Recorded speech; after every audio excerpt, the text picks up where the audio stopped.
I'd like to welcome everybody back to this edition of the Observer's Notebook podcast. This is actually a simulcast. We're also doing it on the ALPO YouTube page as well. So we'll give you information on that in a little bit.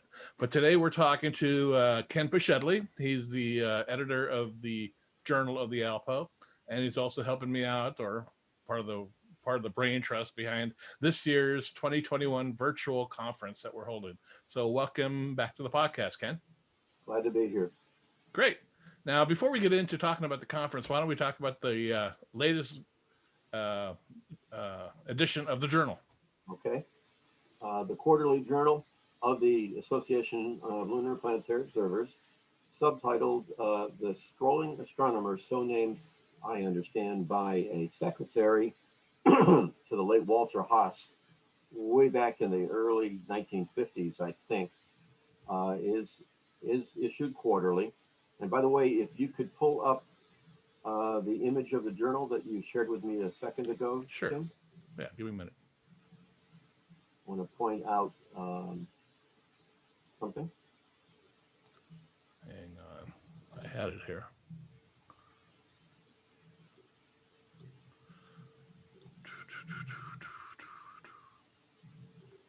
Tim is a Mac man.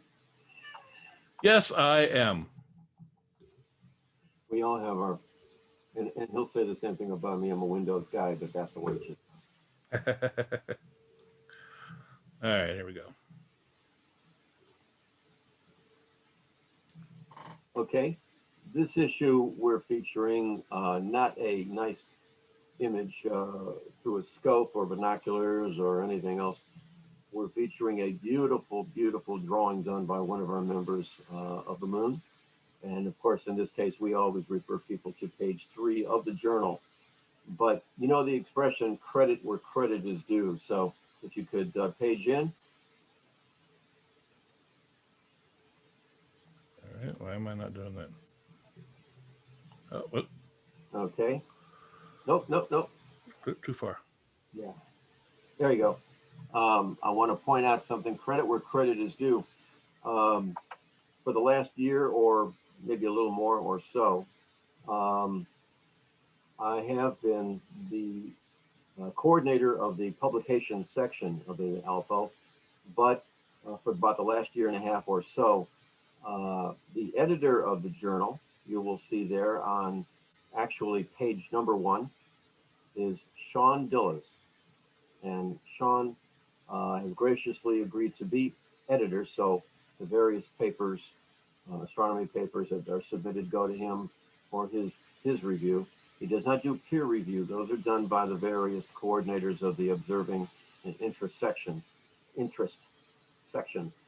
But Sean is really, really good at what he does. He reads these things thoroughly before passing them along to me. So I want to credit Sean for the great job that he's done for the last year and a half or more to help out with the journal. I'm the publications coordinator. So for the time being, and for the last 20 years or whatever, I've also been doing the electronic layout of the journal and making sure that it gets sent off to the hard copy printer, and then also posted to an FTP site for our members and really the general public to download.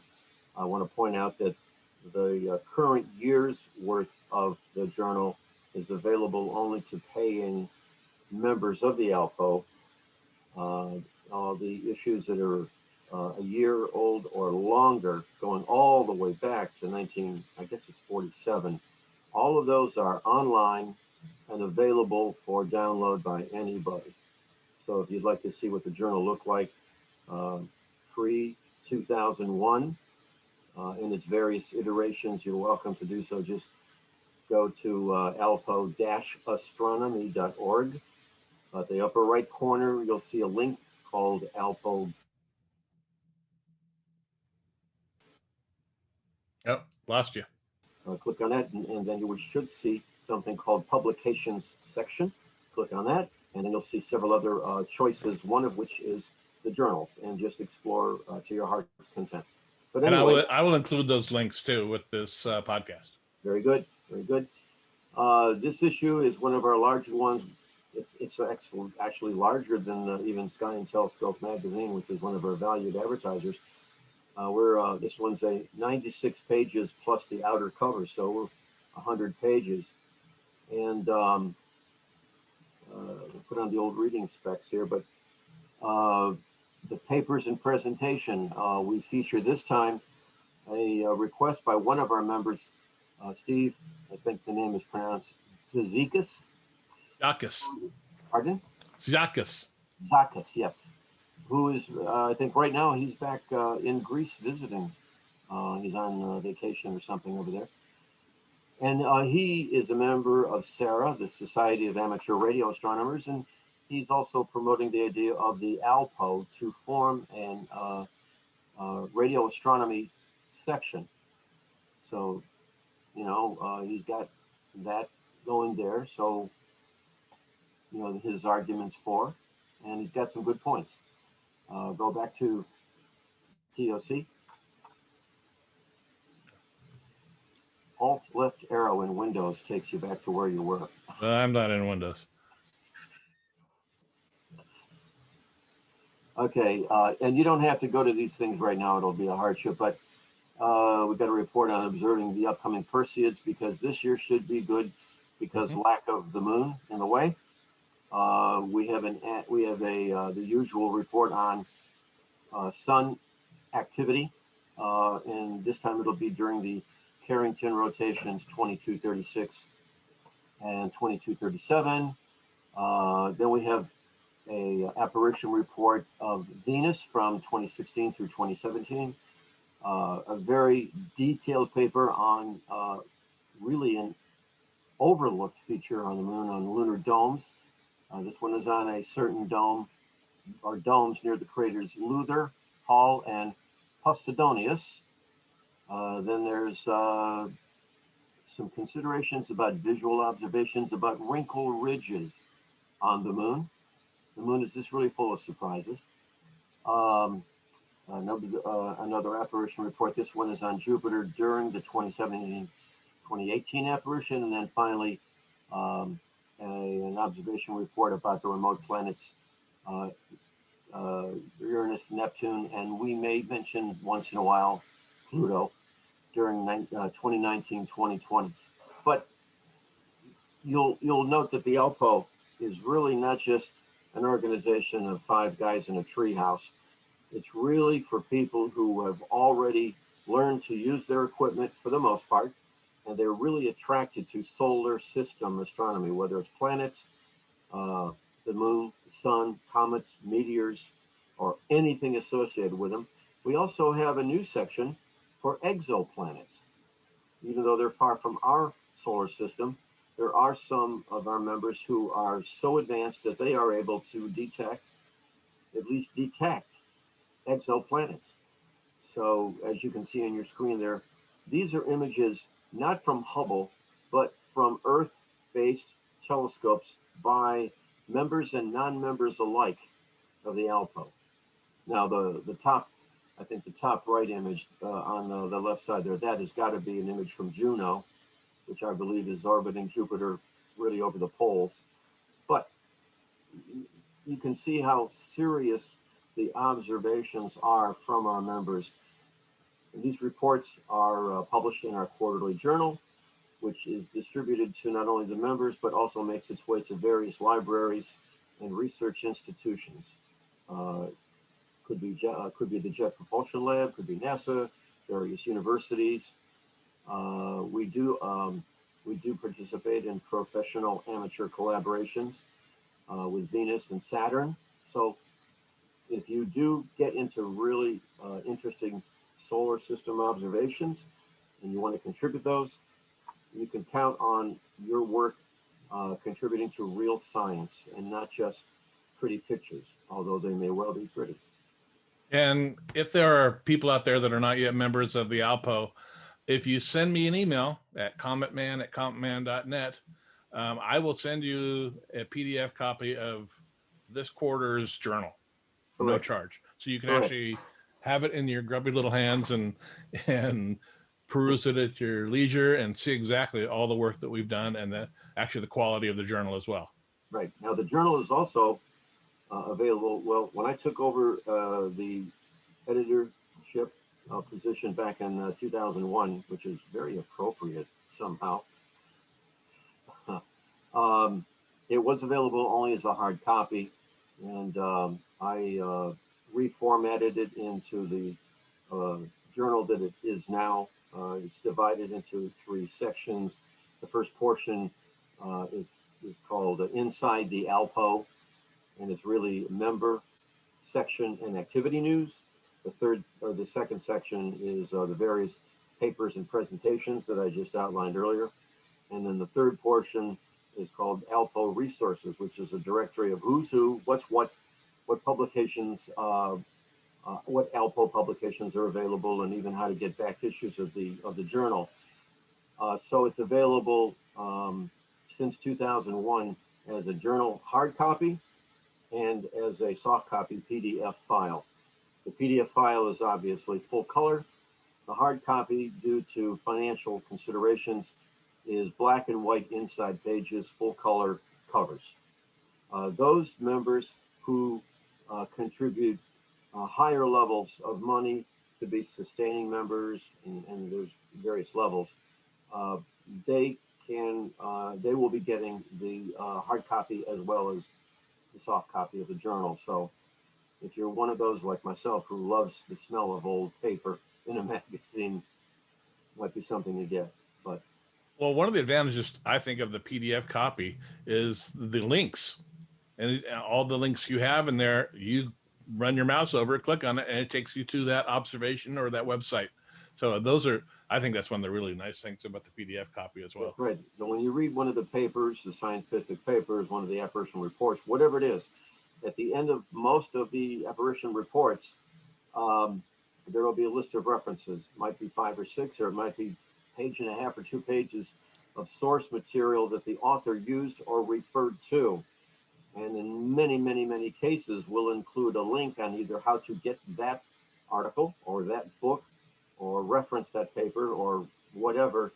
So the journal is a gateway to all kinds of other places. Very true. Very true. All right.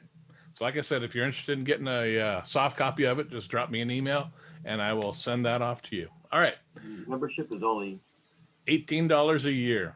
And that $18 is the PDF copy. It's not the hard copy. So on our website, we have the different levels of membership you can go through for if you want the paper journal or not. And I would like to thank our advertisers. We don't make anywhere near enough money from our advertisers to pay for the publication of the hard copy, but their dollars do show that they are supporting serious amateur contributions to solar systems. So I want to thank Celestron, Inside Front Cover. I want to thank Sky and Telescope, and really its parent now, the American Astronomical Society, the AAS. As a matter of fact, on the outside back cover of the journal this time is that ad is by the AAS, and I understand that since they've purchased the Sky and Telescope magazine from its previous owner, which was a real blessing, the American Astronomical Society itself has created a new membership category for amateurs. So I think it's something like 60 a year. The ALPO itself is probably the most affordable membership that's out there, from what I've heard. So anyway, there you go. Okay, good. Hang on, let me just show that real quick. The inside, I believe this is the inside ad. There's the outside back cover for the AAS. There it is. Okay, so it gives information on joining a very fine organization.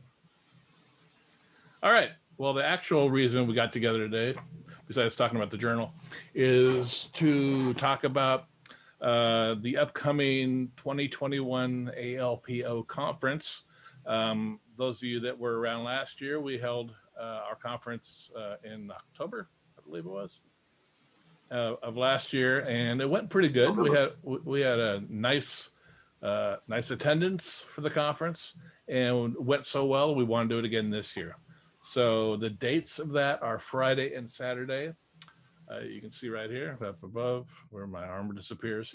Friday and Saturday, August 13th and 14th. And it will be on Zoom and also simulcast on YouTube, our YouTube channel. Which you're watching, everybody. Which is right now. And please, if you have not subscribed to the YouTube channel, please do it today. Just click that little subscribe button and click the bell that's right next to it. And that'll give you a notification every time we upload new videos to this channel. We're eventually going to use it for training purposes as well. So you don't want to miss out on any of that.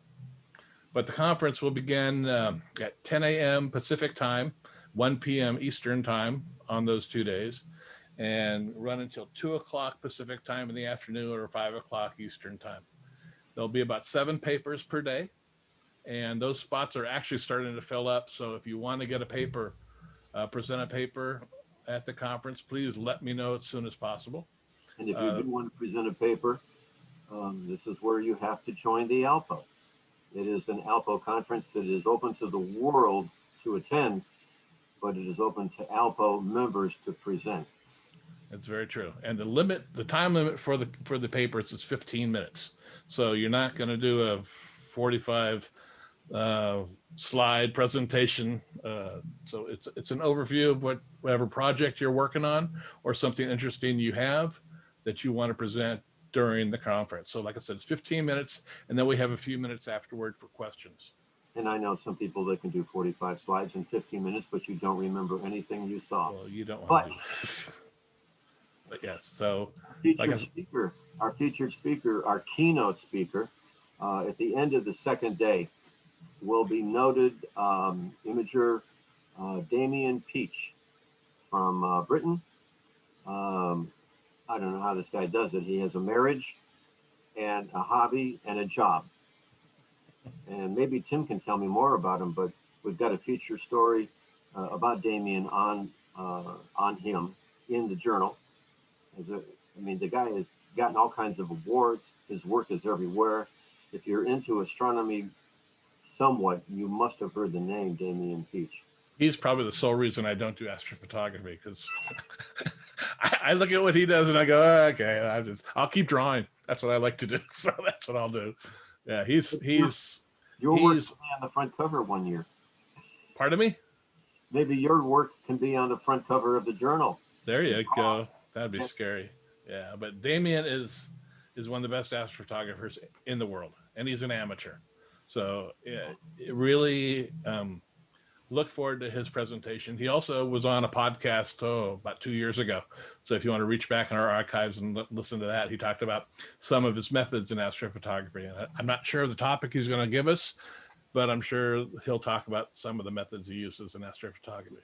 The topic we try to get our speakers to cover is not a tech talk about how to do black frames or exposures or stuff, but more of a generalistic talk about astronomy. It might be about themselves or whatever.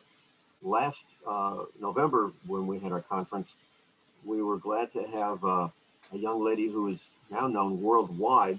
Her name is Pranvera Hyseni, who is from Kosovo, if I remember correctly. Mm-hmm. She is now relocated herself. I think she's now 26. I think she just turned 26. She's now attending, is it San Jose State? Yeah. Okay, university, working towards now her master's degree in planetary science, if I recall correctly. But she has been to Australia. She's been to the United States, various cities and events physically around the United States and in Australia, as well as in Europe. She's been awards. She is promoting astronomy wherever she goes. Very intelligent young lady. But that was our speaker last November, and her talk was really how she's looking to establish an observatory site in Kosovo on a piece of private property, which would keep it away from government control. Not that they're going to do anything bad, but at least it would be that way. And she has a GoFundMe account and so forth. That talk and conference, if I remember correctly, that is also on the YouTube channel, isn't it? Yep, both days are available on YouTube. You can go back there and watch all 6 hours of it on each day, plus Pranvera's keynote speech is also there available. So things to look at. But if you're interested in participating and by presenting a paper, it could be a research paper, it could be experiences of what you've observed, any kind of Earth-based observations of the solar system, an observing program you might want to start up. The formation of our exoplanet section started with a presentation last year at the conference. So that's where that began. Any group studies or ongoing activities, things an astronomy club might be doing that you're a member of. So how you guys survived the pandemic and meetings and things like that. That would be interesting to hear from different groups as well. So whatever your topic, you get 15 minutes. You can do it's PowerPoint. So you'll have your slides, you'll share your slides with the entire group. The limit to the number of people on Zoom is 100 people in the room, but on YouTube, there is no limit. So it'll, like I said, we'll be live simulcast on our YouTube channel at the exact same time. So, and we are planning to have door prizes. Yes. Last year we had a nice imaging camera from, was it Celestron? Mm-hmm. We had a donation from Celestron and a donation from, I believe it was High Point Scientific. Right. And right. we'll be soliciting gifts from some of the other manufacturers, and they'll do the best they can. This has been, on one hand, a very bad year for in-person sales, but from what I was told, online sales of just about anything, whether it's astronomy oriented or not, was just really crazy. Yeah, but the problem is they're not getting product right now either because China's shut down. They're not shipping anything, so it's really tough right now. But if you wish to present a paper, send me an email. My email address again is cometman@cometman.net, and that'll be in the notes for the podcast, and I'll put it also across the bottom here. And I need those by July 19th. So just get them to me when you can, but by then, so I can review the presentations. But unlike what we did last year I controlled the presentations. This year, the presenter will be controlling their own presentations. We had a couple technical glitches because of that last year, and this is the way I'm going to do it this time. So the only requirement you need if you're going to present is to have Zoom already installed on your computer. We'll have a couple test sessions beforehand to make sure you know how to share your screen and work your presentation. So we'll have all that set up. If you're interested in getting Zoom, you just go to zoom.us on the internet, and that's where you can download. Zoom is free to set up. You just got to make yourself an account. So if you got, you want what I would suggest is if your computer has a good camera, check it out, make sure it's working. I'm sure a lot of people have used Zoom in the past 14 months, so for their works. And also you might want to invest in a little microphone just so your audio quality is better. These are some things to think about. But again, the dates are August 13th and 14th, or Friday and Saturday. Would you like to talk about maybe any upcoming podcasts you have coming along? Upcoming podcasts.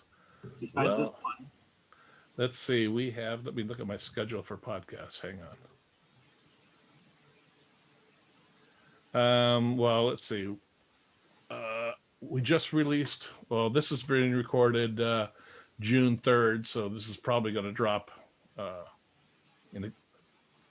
after that. But we'll also have David Teskey talking about the lunar topographical studies. We will have a podcast on the Perseids meteor shower, like we discussed. And I'm also working, news that dropped this week in astronomy, kind of woke a few people up, was that Meade Instruments was sold to Orion. Well, actually, Orion purchased Meade Instruments. So I'm working with people over at Orion right now to try to get somebody on to talk about that. Not only the acquisition of Meade Instruments, but the current state of telescope equipment, purchasing and things like that. So hopefully we can have that nailed down and have that online very soon. Very good. Yep.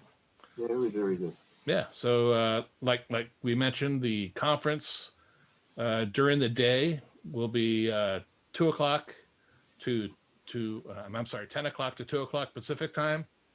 And following the conference, we will have on Friday night, we have a board meeting. All ALPO members are welcome to attend the board meeting on Zoom. That'll be a separate Zoom link. I might want to mention to attend it on Zoom, you need to register. And the way you register is send me an email. And anybody that sends me an email to register is eligible to win door prizes. So that's one thing you might want to register to. But each day we'll have a brand new Zoom link. So the Zoom link for Friday afternoon will not be the same Zoom link for Saturday. So you'll get that email to you in advance of the meeting on Friday and Saturday. And then Saturday evening, it'll be a separate Zoom link for the keynote speaker and also the awards presentations. And the awards we're giving away will be the Walter Haas Observers Award. We might have a Peggy Haas Award, and the third award that we established last year was the Michael Reynolds Astronomy Award. So those would also be presented at that time. As far as any other interest from those listeners out there, again, this is for members of the ALPO to consider. You saw when we went through the list of stories and papers for this issue of the journal, they're not all apparition reports. One thing we're looking at doing is including now a write-up about members, how they got into astronomy, how they got their equipment, what their equipment consists of, whatever. So if you're an ALPO member, please consider letting us know how you got into astronomy. I mean, I got into it as a kid, and it's kind of a long story, but here I am now. I'll probably never be the observer that many other people are, but I keep trying. I've got some good equipment. So, if you're interested, please let us know. My email address is ken.poshedly, Poshedly,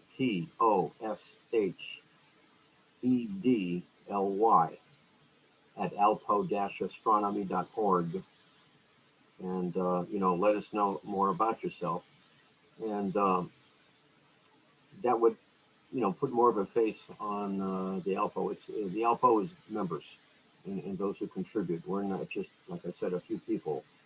We got members worldwide, and also consider contributing. If you are able to observe whether it's the annular eclipse or the lunar eclipse, and you don't think it's a big deal, but you at least had a chance to see it, you might want to just jot down how it looked, even if you were not using an observing aid, how it appeared. For the lunar eclipse, was it reddish? Was it not? Was it, what was going on? And submit your reports, because all reports are valuable, at least somewhat. And that's what we're all about, is gathering data, putting it together for the world to see how it came to be. Very good. And again, if you wish to present a paper, 15 minutes in length, get that to me by Monday, July 19th, with a brief biography of yourself and a summary of your presentation. And send it to me at my email address. Again, that's cometman@cometman.net. All right. Got anything else, Ken? Not at this time. Thank you very much for having me. All right. And I want to thank everybody for tuning in.